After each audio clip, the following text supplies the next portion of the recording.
Our next speaker is John Connors. He's got a remarkable record in 16 years at Microsoft, Chief Financial Officer, among other things. He's been at Ignition Partners since about 2005, I think, and they're specialized on looking at enterprise software, which I think is a particularly interesting niche in the market. And we thought John's experience with multiple companies, big responsible positions at Microsoft and big responsible positions on the board and investing in the companies that he has backed at Ignition would give us some interesting perspectives. John, welcome.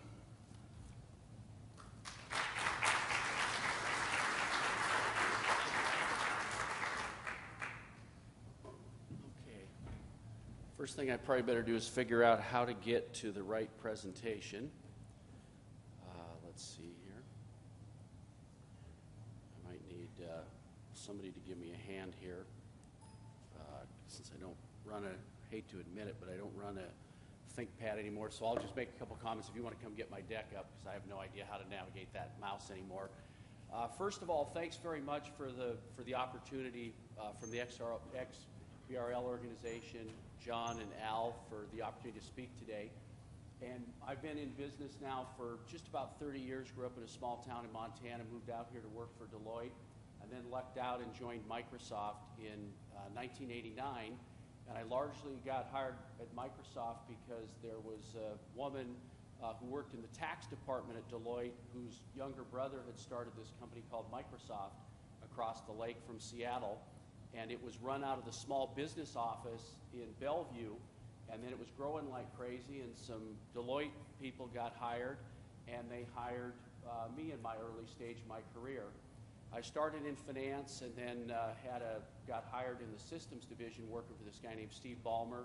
Then when he moved over to run sales, I moved with him, and then I moved to Paris for a short, what was supposed to be a 2-year assignment to work for the President of Europe. And there were 2 projects really. One was just helping him with all the day-to-day things of running Europe, the Middle East, and Africa. And the second thing was moving all of the company's non-sales and marketing functions to this little island called Ireland. And Microsoft was one of the first IP-based companies to set its European operations out of Ireland. And for this audience, you don't have to explain why companies do that. But it was supposed to be a 2-year assignment, but I got called back a year early to join finance in what was called the job was General Manager of Worldwide Financial Operations, and it was really the first big management job I would have in my life. The group was about 170 people, and I kind of picked up through the grapevine that there were some big problems. The budget process had not gone well the prior year, and so I was the recipient of that over in the subsidiaries with the difficulty with the budgeting. And anyway, so I get back to the United States in an August time frame, just after the company had closed its fiscal year, June 30th. And I realized what was a little bit of problem in finance was actually an absolute disaster. The company didn't have a common platform for financials. There were 14 AS400s around the world running MacPack software, and each of those had been uniquely customized, and all of them were different. So there was no common sales structure and common sales schema anywhere in the world. So what the Germans called Excel was different than what the Brazilians called Excel, which was different than what the Australians called Excel. When you added the Office products to it, everybody had their own way of describing SKUs. So from a sales perspective, there was no way to have a meeting about what sales were because everybody had a different definition. There was completely different trial balances all over the world, so the ability to consolidate information was not impossible, but it was arduous, and it took a long time. So we were 2 to 3 months out publishing financials, and they were all hard copy reports. The third big issue was we didn't have any common procurement system, and so we weren't able to pay people when they sent invoices in because we had no purchasing system. and most of the invoices ended up in a sales, marketing, or product development person's office because that's who the vendor would send the bill to. So that was, people thought Microsoft must be evil because you've got $7 billion in cash and you don't pay your bills. Well, we weren't evil, we were just incompetent. So that's kind of the role I moved into, and I really lucked out. And what I've concluded over 30 years of business is exactly like American college football. And there's probably at least 75% of the folks in here that are fans of college football.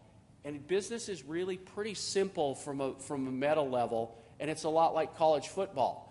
If you get the recruits and you have good coaching, you're going to win. And then once you start winning, you continue to recruit good coaches, and the recruits want to play for you. Well, if you don't have good recruits and you don't have good coaches, you will not win, and that cycle will continue. Well, I really lucked out moving into the job when I came back to the U.S. from Europe because there was a great recruit named Taylor Haas, and there was a great recruit that he worked for, a guy named Scott Boggs, and they had a vision for where we could go with financial information, but they also understood the inordinate degree of complexity that happens in a company and what you have to build from an information system perspective and what you have to build from a process perspective. They were also guys that could withstand a lot of pressure because our primary customer was this guy named Steve Ballmer, who at this time had moved over to run sales and marketing. And at least in the Microsoft company, sales and marketing are the primary recipients and primary customers of resource information, i.e. spending, and they're by far the overwhelming consumers of information about sales and gross margin and all the myriad ways you can slice that. Well, Steve was running sales, and if you've never seen Steve speak or you've never heard of the guy, just Google Steve Ballmer giving a speech, and that's what Taylor, that's what Scott had to deal with, and my job was mostly to run interference because Steve wanted it all now, and I can remember him saying just over and over and over, why is this so hard? It's just a database. And anyway, imagine after you watch that video of Steve Ballmer, having to interact with that guy for months on end, because it takes months to build these systems, in a 12 by 20 room. And Taylor was particularly good at explaining to Steve how enterprise computing actually worked, how enterprise financial reporting actually worked, what the complexity was, but more importantly, those two continually delivered with IT, and so we got the wins, we built the credibility, and the way it works, if you're the manager of a group, you get the credit when things are great, just like a coach, and when things don't work out well and you lose, you get pinned with the losses. Well, those guys created a lot of wins that helped to accelerate my career, and beyond that, as you can see from the way Taylor presents, he's just a fine guy to be around. So really great to reconnect with him today because I don't get to see him very often. I thought I would cover 5 or 6 topics that I think are really highly related, at least in my mind. The first is the title of this presentation was the big data generation. We are in a generation of big data, and people that are in the technology industry understand that. I think the world at large of business is beginning to understand it, and the world population will know 2 to 3 to 4 years after the business world, after the tech world. But we're in an era of big data. It's the next big defining thing in business, in society, and it's transforming every single aspect of our lives, known or unknown. I'll talk a little bit about the trends in the compute cycle that have led to that, as well as the changes in the way people are consuming data, but also what's happening to business process. And quite honestly, businesses are behind the consumer world in innovation right now. That's beginning to shift, but I'll talk about that. And then I'll also talk about the big change in the type of data structures and systems that are going to be used that are just really beginning to impact the enterprise world. The consumer internet developed and matured them. Now they're finding their way into the enterprise world, and that's going to tip upside down a lot of the systems that you've had built over the last 20 years. And then I'll touch on XBRL, but also hopefully pose a couple of questions to this audience and to those as finance professionals of how do we step up to this big data generation, and what role can XBRL play? And then finally close with, well, how are we investing our money? And we're a venture fund, and we raise money from family offices, from pensions, from endowments. And are we walking the walk and talking the talk in terms of this is a big data generation, and we're investing behind it? The first thing to really think about is how many people in the world are now connected on a common communications infrastructure. And it's a pretty staggering growth rate in the number of humans that now share a common standard communications medium called the Internet. Al talked a little bit about the importance of standards, but one of the largest and most impactful standards in the history of the world is clearly the Internet standard. And now that people can connect and share in a common way worldwide, the number of users that are on that common communication standard has grown far beyond what anybody could have imagined 20 years ago when it was first being introduced. Then it was adopted by businesses in the 90s, consumers in the latter part of the decade, and now it's exploded globally. So there's about 3 billion active people on this common communication standard today. And anytime you get a standard that allows people to innovate around, you get an incredible explosion in innovation. And in each new computing cycle from what we've had historically generally generates about 10 times the installed base of the previous cycle. What's also really interesting about the world we're in today, the innovation cycles have slowed down or have sped up quite dramatically. In 1925, there was a Russian economist named Kondratiev, and he identified that basically the industrial cycles of the steam engine or chemicals or internal combustion engines or steel had about a 50 to 60 year cycle, and every single one of those cycles had its unique characteristics, but it had about a 50 to 60 year cycle. By the 90s, that cycle of innovation had been reduced to about 20 years. The patterns were similar: early investment, innovation happens, you begin to gain market share, standards are established, outsized profits are gained, and then some new entrant comes in and comes up with a better and more effective way of doing things. Profits decline and flow to the new innovative standard. In Kondratiev's study, that was a 50 to 60 year cycle. In the 90s, we were down to probably a 20-year cycle, and now it appears we're down to sort of 10-year cycles where major innovation waves last about 10 years. Nearly all of that disruption is around information and data and being able to make sense of information and being able to use data. It's pretty interesting when you think about the disruptions in the models that the client-server era of the 90s created, with the ability to first have an individual with a PC and some productivity work. And then those got connected under a client-server architecture, and business processes were enabled, and worldwide networks were built for communications. Now we're seeing just radical rates of innovation because of the consumer internet world. It's led to exponentially more data. And when I think about, my own age, I turned 55 recently, our client-server mentality and the way we think about data from the build-out of the enterprise ecosystem in the 90s is completely different than the scale and the way that consumer internet kids and people think. When you think about the kids today growing up, or the kids today building businesses, and to me, anybody under 35 is a kid, they think quite differently. They think in scale of data that is much larger than we think about it in the enterprise. They think about internet scale data. Secondly, they think that people are always connected and always online. So the notion of the data and the services you're building will be available to millions of people simultaneously, and that data will be updated on a regular, ongoing basis.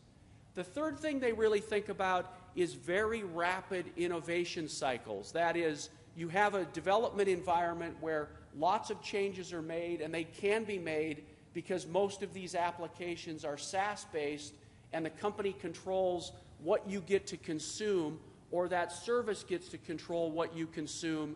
There's no legacy, there's no connections to prior systems, and there's no need to understand all these prior data schemas because it's a consumer offer and I'm not integrated with it.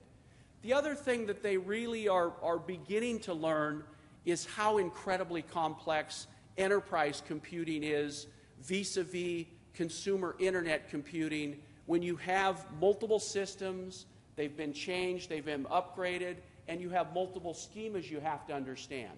And so we're seeing an incredible rate of innovation, but we're just now seeing that begin to impact the enterprise world. And one of the most important things people are understanding is that at the front of what has to happen is a next generation of analytic tools.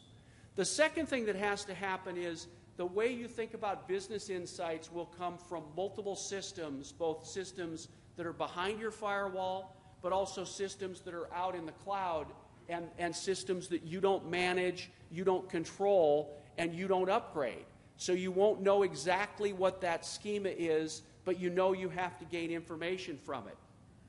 The other big change is we're all very accustomed to the way that we work as in businesses versus what is now available as a consumer.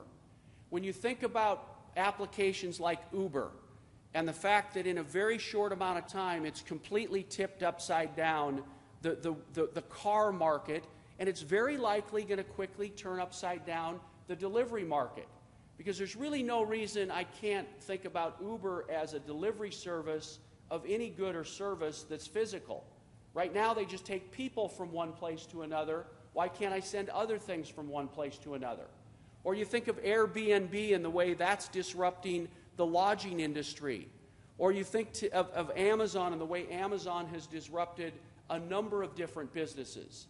Now you can step back and say, well, each of those three also have unfair advantages in that the taxi world is heavily regulated, the hotel and lodging industry is heavily regulated and highly taxed, and Amazon had an incredible advantage that now in hindsight was foolish for 15 years, that you didn't have to pay sales tax on e-commerce transactions. Well, in hindsight, that was completely unfair to bricks and mortar retailers. But nonetheless, they got big leads and they've taken advantage of them. At the middle of their IP, at the middle of everything they do is data. And the algorithms to constantly improve whether it's routes for Uber, ratings that you get from Uber, or where the demand is, so they know what cars to allocate and where to send prospective chauffeurs. So the way we think about using data and what we expect as consumers is dramatically more advanced than what we're able to deliver as business users. So the next big generation of investments going to come around enterprise data and enterprise business process. But the pressure on us as business people is really, really intense. And when you think about the way data is consumed today, it's changed very, very dramatically to where it's real time today versus batch and controlled in the past. And if you just look at the changes from the 90s versus what we have today, if you think about your own companies, if something good or bad happens, it's instantaneously known worldwide. It's instantaneously on Twitter, it's instantaneously on Facebook. Employees can talk about what they like or dislike about a company on Glassdoor. Your companies get evaluated if you're in certain industries on Yelp. So that the crowdsourcing, the amount of data that people are using to talk about our company's products and services, and then the way we have to respond is absolutely in a huge state of flux. And businesses are behind in those processes and in the way of thinking about a real-time world driven by the amount of information people have that is curated and delivered to them on these 10 billion plus devices that are existing around the world of the 3 billion people connected to the internet. So we're behind, the business world is behind the consumer internet world in the delivery of information, in the response of information, and in the analysis of information. But it's really an area of heavy, heavy investment, and it doesn't matter what functional area you're in an organization, there's an incredible amount of innovation happening to deliver information and to change the way that every single business process is run. When I looked through with an associate that works for me, he said, well, let's just go through the main business processes that are impacting organizations today and that there's a high rate of innovation. And we went through every single one of those business processes to see, was there a single company where it mattered about their physical device, i.e., their differentiation was the physical product they were building, or was the differentiation data and algorithms? In every single interesting company we could think about, the differentiation that was going to impact business processes in the next 10 years was around data and algorithms. You know, one of the investment theses we have is that if your name is on a box and you're in tech, it's a really tough place to be. If you're selling a box to a company and it has your name on it, whether it's storage, whether it's compute, whether it's networking, it's a very, very difficult place to be. Because Amazon, Azure, Google, and increasingly IBM and Cisco are going to figure out how to get their cloud offers right. They're going to continue to drive down cost. Amazon's in the lead now, but Azure's catching up in a major way. But there's not going to be a lot of innovation in physical devices in tech, most in the enterprise side. Nearly all the innovation is around software, it's around data, it's around algorithms. And so in each of these areas of the business processes that our businesses around the world run, all of these are data-driven. All of these are next-generation analytics. All of these are join better information, analyze better information, and federate with more information inside and outside the firewall. So there's an incredible tsunami that's coming at the finance world in order to be able to interact and manage and participate in the demands that businesses are going to have for data. The IT organizations have been impacted first in terms of what all this new generation of insight that's being demanded is delivering, but the next big impact will be on the finance and business performance groups. There's a couple of things that you really should start spending some time studying that I think will be very beneficial to everybody's career and just general knowledge base. The first is, if you think about the history of data, you know, in the 70s through the early 90s, it was a mainframe world. And there wasn't a lot that had to be understood about the data model and the data structure by individual end users. With the introduction of client-server, the world of business people became SQL experts. And there were lots of tools and lots of applications and lots of languages created on top of the SQL data structure. But lots of people in the business world, and in particular people in finance, are highly familiar with SQL and structured query language. The SQL world will still continue to be important, but it's being replaced by the big data technologies that the consumer internet companies had to invent and had to perfect in order to operate at the scale they operated at. When you think about what Google does, what Amazon does, what Azure does, what Apple does, at the scale of data they operate, that's not a SQL world. So there were two big innovations that happened over the course of the last 10, 15 years, and one is called Hadoop and one is called NoSQL. They're still early, and there's many, many things that have to happen that happened in the SQL world, analogously in the SQL world. But you should become familiar with Hadoop, you should become familiar with NoSQL, because increasingly the services and the data applications that you begin to look at and evaluate will be Hadoop, NoSQL based, they won't be SQL query based.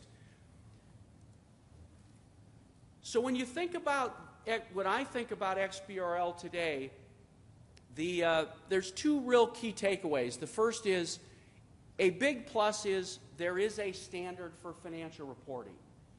And Al talked about standards with respect to the history of tech, and at the end of the day, all the fights in tech in order to get outsized profits are about your product and your software becoming the standard approach. That's basically what all the fights become about, is if I can become the standard, there's enormous riches to be harvested. Well, in XBRL, there's enormous riches to be harvested because it is a standard and it can be extensible. But I don't really think those have been harvested today. There have been a few positive things that have probably happened. There's some efficiency that's been gained. There's the potential for reducing the number of errors. There's a way to do automation and analysis that is pretty profound, and the Microsoft team showed that, but I bet there's not many companies in the world that can do that today. And it's also there's the potential for reducing fraud, and there's also an enormous opportunity for third-party applications once the standard starts to be used and people see that it can be innovated around. But I would ask, if you step back and you think about the world we're now part of, a consumer internet world where I can get far more information and insight away from my company in the day-to-day things I do than I can get inside my firewall. Think about the pressure that's coming from business leaders that you're already sensing it, of why is it so hard? Why can I do a Google search and find all this information that's useful like that, but I can't do that inside my own company? Why is it so easy to buy things from these early stage consumer internet companies versus how hard it is to buy things from my own company? How can all these things happen and I find out on Twitter or Yelp or other crowdsourcing locations what people are saying about our products and services, but we don't have that insight and intelligent insight built internally? How do I reduce time to markets in the way we develop products and services, and how do we get as agile as some of the early stage companies? But also, as a collective group, we've got to start pushing back on what has really been a miserable 10 to 12 years to be in the finance function. And if you step back and you start thinking of the sins of a few in Enron and WorldCom, and then the passing of Sarbanes-Oxley, and the amount of time we've had to put into that. And then the financial crisis happens, and it's a mortgage lending fiasco, heavy government involvement from Fannie and Freddie, and greed takes over by individuals and certain lenders. Yet now we're dealing with all the things in Dodd-Frank that have nothing to do with the mortgage crisis. And as finance professionals, we've got to make it really easy for our CFOs, controllers, and CEOs to start pushing back, because we've got to get back to innovation and growth, and we've got to move away from this incredible regulatory overhead that the U.S. businesses face. And I read a really interesting quote the other day that, the Iron Curtain fell, and there's fewer gulags, but the prison guard system that we face today is the regulatory regime. It isn't communism, it's our own regulatory regime, and we've got to push back, because the world is just going to demand far more innovation from us, and you've got to build on this XBRL standard to do it. The second thing is, how can we extend beyond XBRL and just the SEC compliance world? As now a business person, Edgar is kind of a joke to use. It's sort of a joke. I had one of my sons was doing a study on Amazon for one of his case studies in college, so he was getting a hold of me to help him out, and it's fun. I'm in the middle of that industry, and I know that we know the Microsoft team well, we know Amazon team well. This was last spring, it was astounding how hard it was to get information on Amazon. Just basic information, just to find the financials, et cetera, how long it took. What was even more astounding is how little they disclose about their business, but that's a separate issue.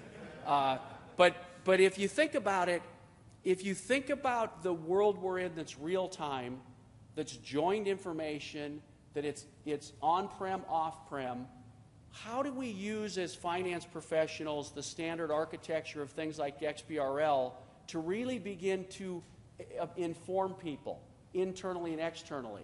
How do you use these standards for extensibility for rapid response in a real-time world? How do we use it in a way to cut the amount of time and money it takes to run our businesses? Another big problem we're all going to face is the huge debt problem we've got. The country's got 20 trillion, approaching 20 trillion in debt by 2016. Last year, U.S. companies made record after-tax profit of 1.7 trillion. We've got another 70 to 100 trillion of promises for Social Security, Medicare, state and city, county pensions that there's no chance all that can be paid for. Well, what are we going to do to get radically efficient as a country in order to have the money to invest in our businesses and meet the obligations that are reasonable that a citizenry should expect? So we're just in the early stages of the fight for resources. It hasn't even begun, in my view, how ugly it's going to get, because for 30 years we've been promising things that now people are beginning to understand, well, there's no chance this can be paid for. There's no chance these current systems can run as they've been run. And it'll be very easy for politicians to say, it's those guys' fault. They're the ones that make all the money, and it's their fault there aren't jobs. It's their fault that there isn't work for you.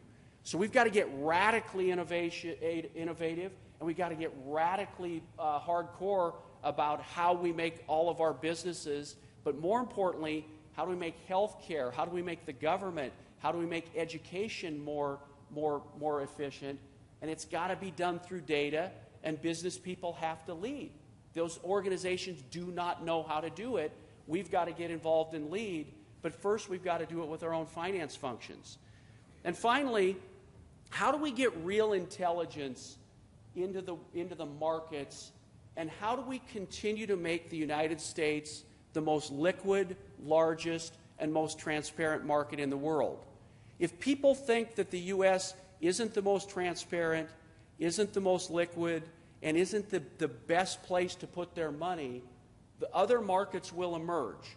Fortunately, the Chinese have given us lots of examples of why you have to be very suspect of what they publish.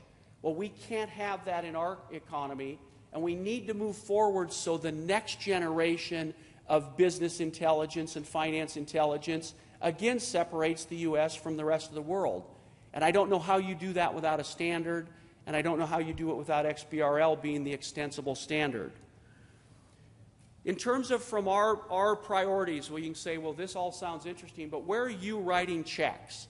So the big investments we've made over the last sort of 5 to 7 year past cycle were in big data software companies: Splunk, Coho, Couchbase, Cloudera. Collectively across those, we probably put in $100 million. One of them was a big exit. The other 3, I think, will be exits. As we look at the investments we're making now and what we're looking at, we're not going to do any more storage deals, and we don't think there's any more plays in the big data database world. Couchbase, Cloudera, Hortonworks, Microsoft, Amazon are probably going to be the 5 big winners in that space. So we can't make any more investments in there because there's not going to be any more outcomes in our view. Where all of a number of the really big opportunities are going to be in next generation applications and next generation analytics. And we're investing very, very heavily across all those fronts, along with automating the way that the new generation of IT is developed with companies like Chef. And so far, we've had a great run. The last 24 months, I think we've had 27 companies either IPO or exit. VC requires, to be successful, this VC world has to have a healthy public market environment. We're the tail on the public market dog, and the public markets have been strong. Public markets are also probably leading to valuations that don't make a lot of sense. And on the bottom, trying to point that out, we've had a bunch of companies that have follow-on rounds, some of which are raising just ridiculous amounts of money simply because they can. Because the hedge funds and the mutual funds want to get in pre-IPO companies, and the amount of money they're willing to put in makes little sense, but at the valuations they're willing to do them, the numbers are quite big. But at the end of the day, all of us are living in a really interesting time. There's many negatives, there's many positives, but no doubt about it, it's the big data generation, and there will be enormous opportunity for the kids and adults like us that understand data, understand process, and understand how to unlock value with data. And XBRL is probably one of the key components in a building block to be able to do that. Thanks very much for the time, and Al and John, thanks very much for the invite, and Taylor, so great to see you.